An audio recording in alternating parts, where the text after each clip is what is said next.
নমস্কার বন্ধুরা, কেমন আছেন সবাই? আশা করি খুবই ভালো আছো। আমি আবারও চলে এসেছি একটা নতুন মিনি ব্লগ নিয়ে। আর আজকে হলো মহাশিবরাত্রি। মহাশিবরাত্রি আমাদের কোয়ার্টারটা কেমন সাজিয়েছে শুধু দেখো।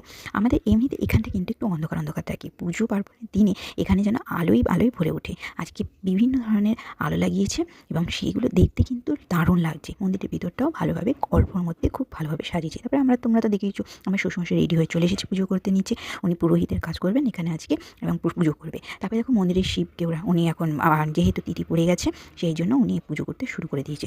তারপরে একে একে লোক চলে আসলে উনি আস্তে আস্তে সবাইকে অঞ্জলি দেওয়া হবে। তারপরে আমার মেয়েকে তারপরে দেখো আমার মেয়ে না ওই শিবরাত্রে শিবের সামনে দাঁড়িয়ে দাঁড়িয়ে নাচ করতে শুরু করে দিল। বিভিন্ন ব্যাকগ্রাউন্ডে গান হচ্ছে শিবের গান, সেই শিবের গানে তাড়াতাড়ি ও নাচতে শুরু করে দিল। শিবের গানগুলো তো দিতে পারছি না, তো ওটাকে মিউট করাই রয়ে গেছে, কিন্তু মেয়ে আমার কিন্তু ডান্স করেই চলেছে। তারপর ওর বন্ধু আসবে বলে একবার করে এসে আমাকে জিজ্ঞেস করে যাচ্ছে আর মন্দির। তারপরে যত রাত বাড়ছে আমার মেয়েরও নাচ বাড়ছে আর আস্তে আস্তে সবারও ভিড় বাড়ছে, মন্দিরে ভিড় করতে শুরু করে দেবে, কেননা সবাই জল ঢালবে। তো ব্লগটা কেমন লাগলো বন্ধুরা অবশ্যই কমেন্ট করে জানালো।